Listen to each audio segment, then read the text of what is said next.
As I sit here, my hands trembling with a mixture of rage and despair, I can barely comprehend how my life, once a tapestry of love and trust, has been so violently torn apart. I'm a woman in my 30s, standing amidst the wreckage of what should have been my happily ever after. The betrayal I discovered wasn't just a crack in my world's foundation. It was an earthquake that shattered everything I held dear.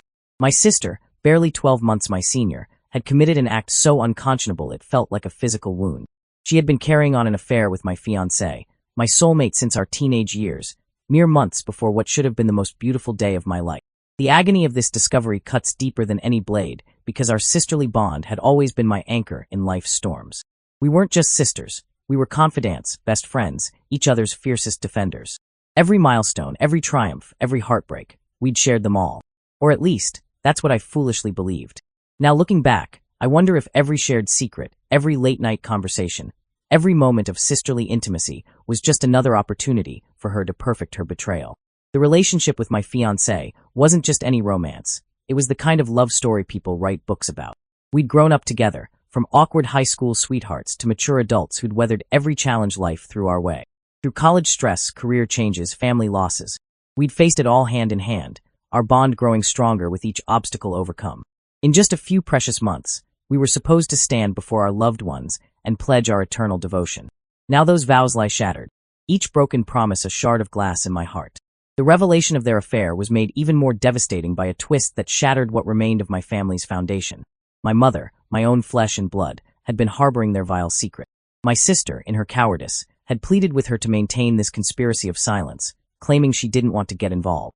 And my mother, the woman who had dried my childhood tears and promised to always protect me, chose to become complicit in my destruction. Thank God for my father, the only one whose moral compass remained true. The weight of their deception became too heavy for his conscience to bear, and he finally broke through their wall of lies to tell me the truth. The fury that consumed me upon learning of their betrayal was unlike anything I'd ever experienced. It wasn't just anger. It was a primal force that coursed through my veins like molten steel, burning away every shred of sisterly affection I'd ever felt. I channeled this rage into a precisely calculated revenge against my sister, while simultaneously purging my life of my fiancé's presence, throwing his belongings into the trash where they belonged. Why did I focus my vengeance more intensely on my sister? Because blood should mean something. She wasn't just any friend who betrayed me. She was my sister, my protector, my lifelong ally. And she chose to destroy everything we had, everything I dreamed of, mere months before a wedding where she was supposed to stand proudly by my side as my bridesmaid. My sister, an avid gardener, had poured her heart and soul into creating a memorial garden for her beloved dog after his passing. This wasn't just any garden. It was her sanctuary, her pride and joy, a living testament to her love for her departed pet. Each flower, each carefully tended plant represented hours of devotion and countless tears shed in remembrance.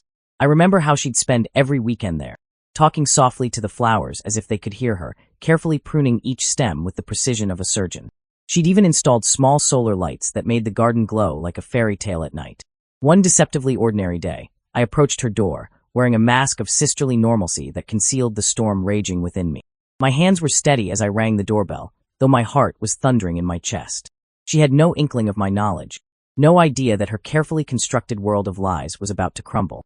The garden shears felt heavy in my bag, their presence both a comfort and an accusation. After the gut-wrenching confrontation with my fiancé about their affair, where he'd stammered and stuttered, trying to explain away their betrayal with weak excuses about unexpected feelings, and we never meant for this to happen, I made my way to her precious garden. My hands trembled not with hesitation, but with purpose. The late afternoon sun cast long shadows across the perfectly manicured beds, and for a moment I stood there, absorbing the peaceful beauty she had created. Then methodically, deliberately, I began my work. I chose my targets carefully. The prized roses she'd spent years cultivating, the delicate orchids she'd nursed through countless winters, the rare blooms she'd ordered from specialty nurseries. Each cut of the shears felt like justice, each destroyed flower a small payment for the dreams she'd shattered. Though I limited my destruction to just these carefully chosen specimens, the symbolic weight of desecrating her sanctuary felt like perfect poetic justice, a fitting response to how she had trampled through the garden of my dreams. The memory of my mother's role in all this made my hands shake with renewed fury. She'd always been like this, conflict-averse to the point of enabling harm, so desperate to keep the peace that she'd sacrificed truth and justice on the altar of family harmony. I remembered countless childhood incidents where she'd brush aside my sister's transgressions with a weak, "Let's not make a fuss," or "She didn't mean it." Even now, She sends daily texts full of pleas for reconciliation, as if this betrayal were just another sisterly spat that could be solved with forced apologies and family dinner. Yesterday's message was typical. Please, sweetheart, can't we just talk about this? Your sister is devastated. She barely eats. She cries all the time. We're family. Surely we can find a way to move past this. I wanted to scream back at her that my sister's tears meant nothing compared to the devastation she'd caused, that her suffering was merely the consequences of her own actions finally catching up with her. Instead, I simply replied with what has become my standard response. You had your chance to be a mother when you learned about the affair. You chose to be her accomplice instead. The small routines of daily life have become both a comfort and a torment. This morning, I found myself automatically setting out 2 coffee cups.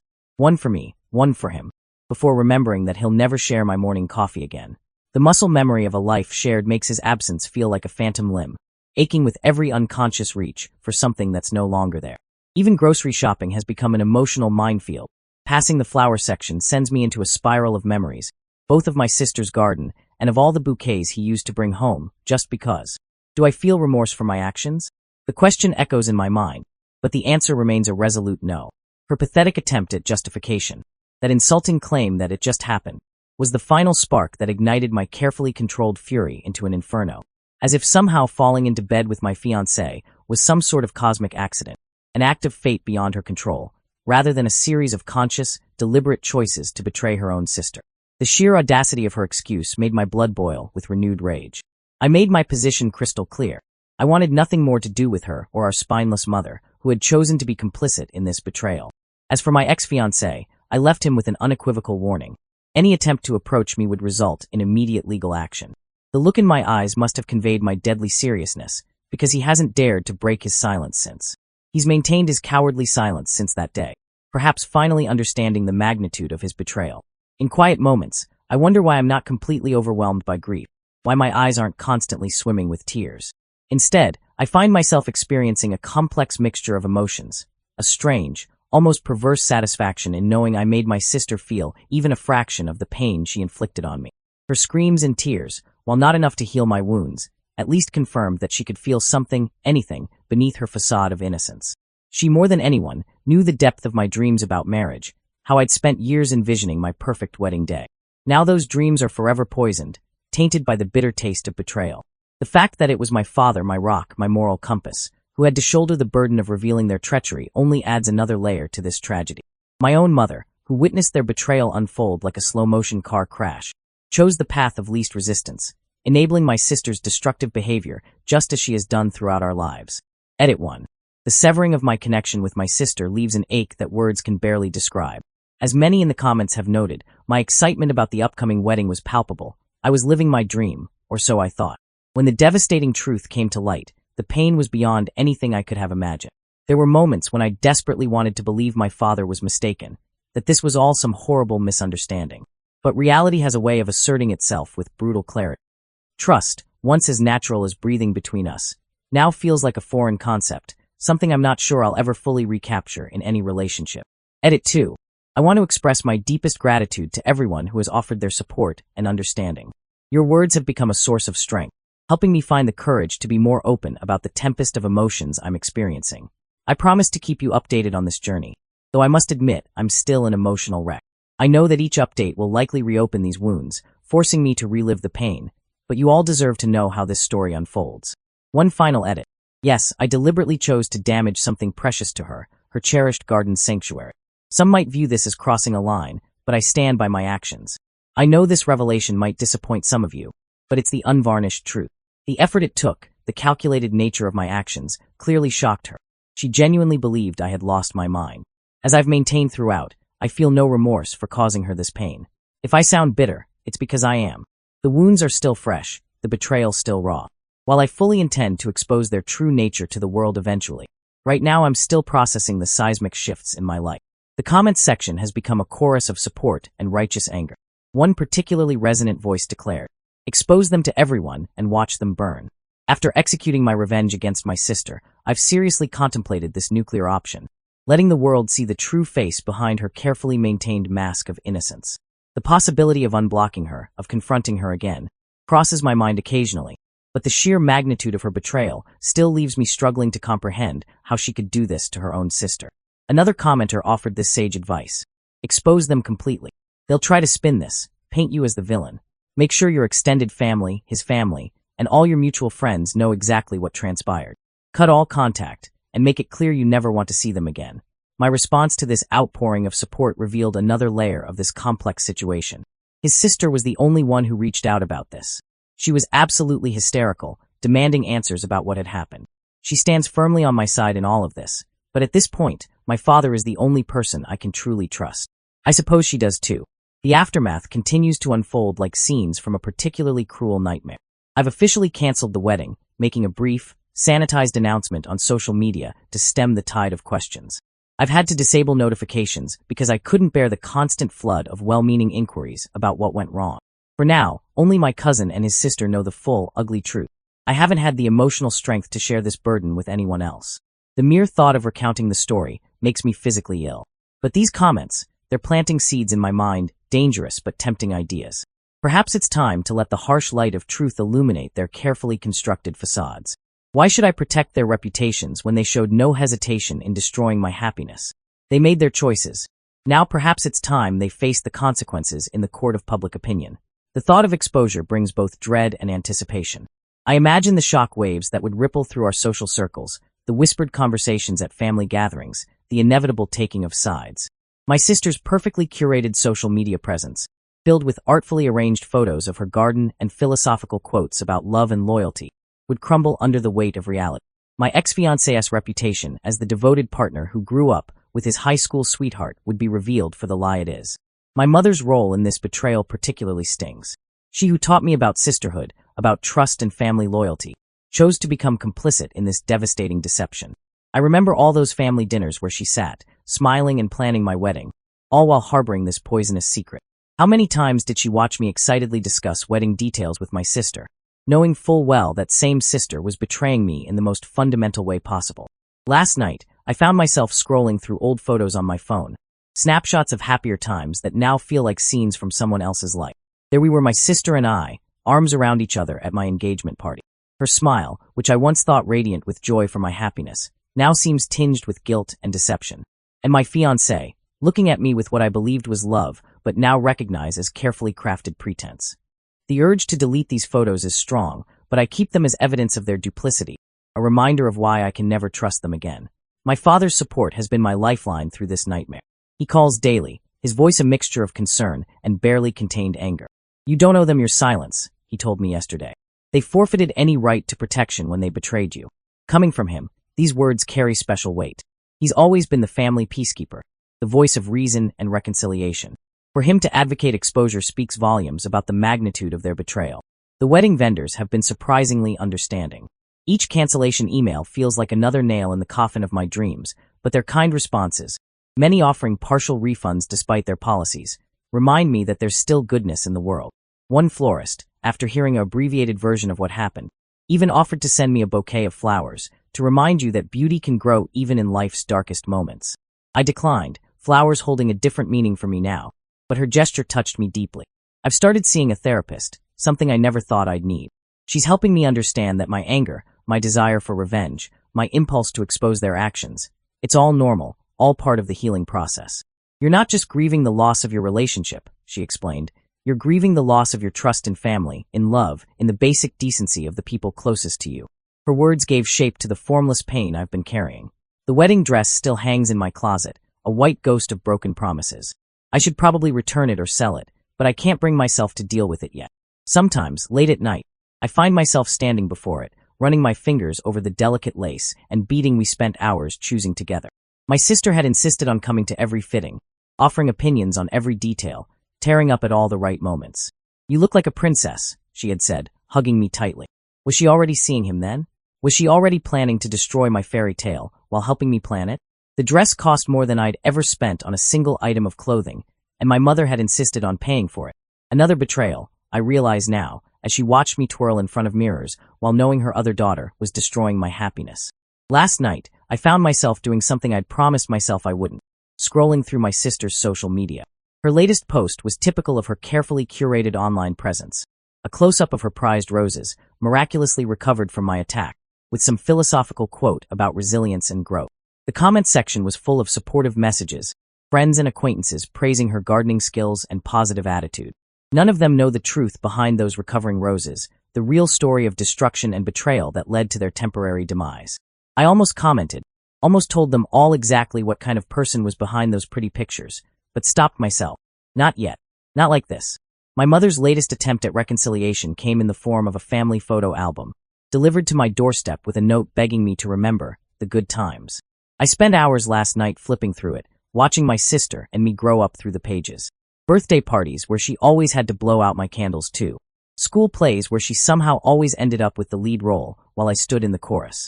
Family vacations where she got to choose the destinations. The pattern was so clear now, my mother's constant enabling, my sister's endless entitlement, my own quiet acceptance of always coming second. Well, not anymore.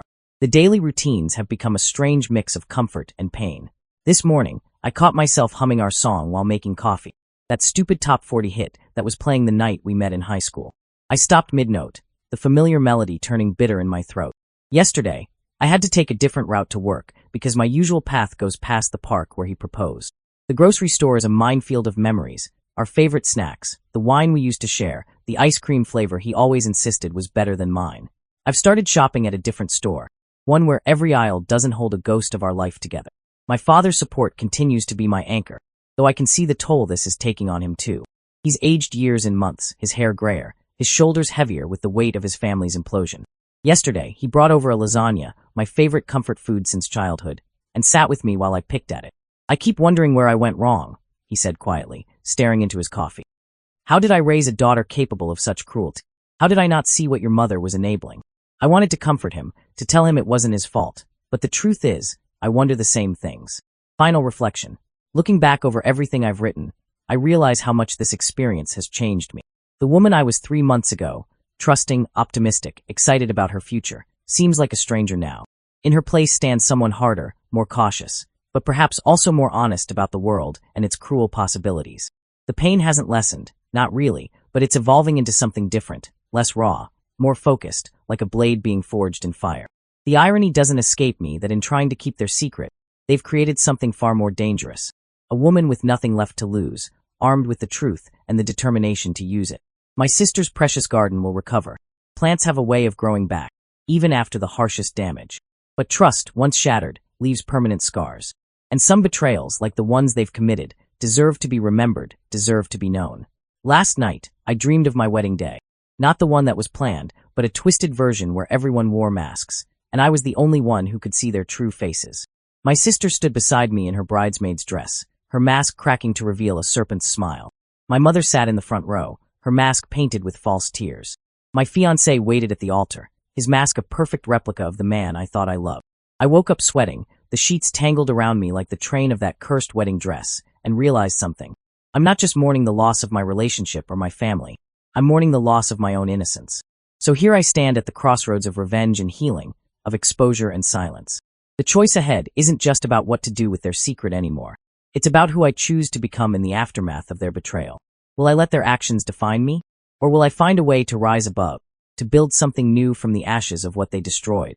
The woman who started this journey would have chosen forgiveness, would have tried to preserve the family at any cost. But I'm not that woman anymore. The answer, like so many things these days, remains unclear. But one thing is certain. I'm no longer the woman they thought they could betray with impunity. The garden they trampled has grown thorns, and the sister they underestimated has found her strength. Whatever path I choose, they'll learn that truth soon enough. Epilogue. The days that followed were a blur of legal consultations and emotional upheaval. Each morning, I'd wake up expecting to find this had all been some bizarre nightmare, only to be confronted with the stark reality of my empty bed and the deafening silence where my husband's morning routine used to be.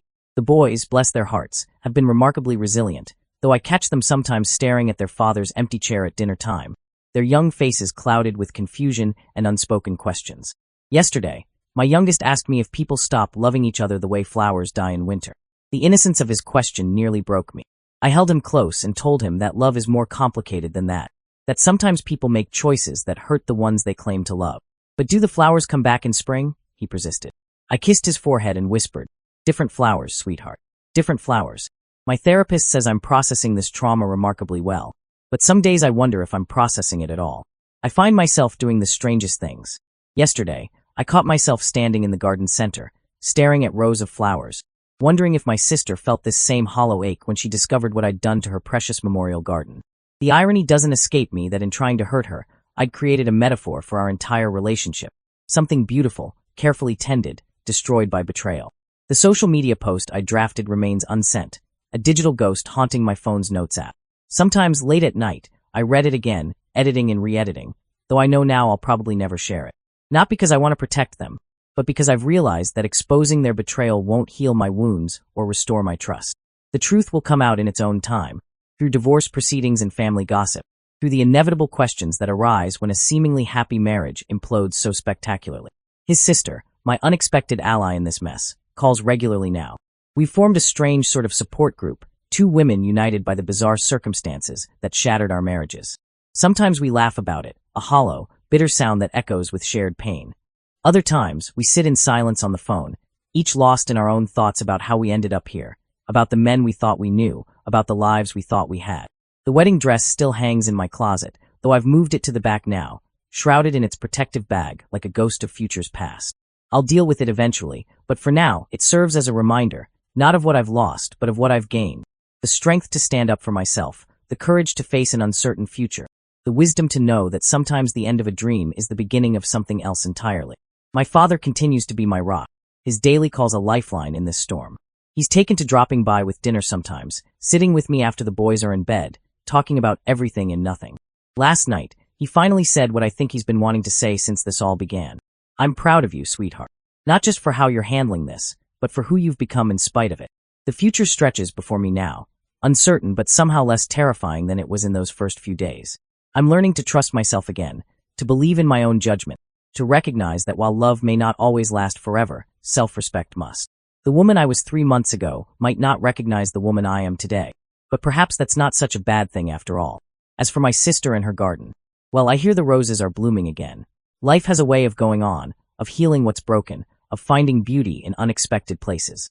But some things, once broken, can never be the same. And maybe that's okay too. Maybe some things aren't meant to be fixed, but rather transformed into something entirely new. My story is here, in this house that's slowly becoming just mine, with these children who need me to be stronger than I ever thought I could be, with this new version of myself emerging from the ashes of what was once a perfect-seeming life. It's not the story I thought I'd be telling, but it's mine, and I'm finally ready to write the next chapter. The end.